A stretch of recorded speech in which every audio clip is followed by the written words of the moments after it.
Kuthiwa abaningi iGcokama lithuka yena uKing Nuba. Sawubona ukuba nokuba lafunye khona lo mbuso njengamanje ukubingelela imathinda cibisa intombi zomqombela amehla kabengi baqomela imali thiwazi ngena kwethu ngoba usuku lakho lokuqala cethanze kulungela upress subscribe button share phinde ucommente okhulu nakho ungakhohlwa ukulike kanti ke uma usubscribe sikuveza ukuthi usubscribela ukuthi kube wena oqala uthola notification uma sikufaka la ifitha phambili akuthathi imali akuthathi lutho ngane zakwethu kanti kangabe umdala ekhaya uthi hlangana phana kwi-comment section ungakhohlwa ukudonate channel ekhaya phambili njalo ngo-10 rand makuphela inyanga esiqiniseka ukuthi umnene ngasebhenki ayibona yithini ibona wena na bakwa YouTube.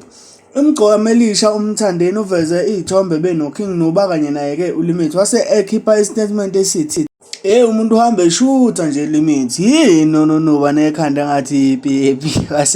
wasethi good jobs wateka ukhathi wateka abakwa Abita original kukhumbula ngane sekhaya ukuthi iGcokama elisha lisanduku announced epage lakwa Abita ukuthi ke seli ambassador ngokuphelele ngaphandle komosha isikhathi sakho uphawulile ke usiqiniseko malana noludaba sizwele izimpisi wenzeni uNuba nakho kuthiwa nekhanda ngathi ipipi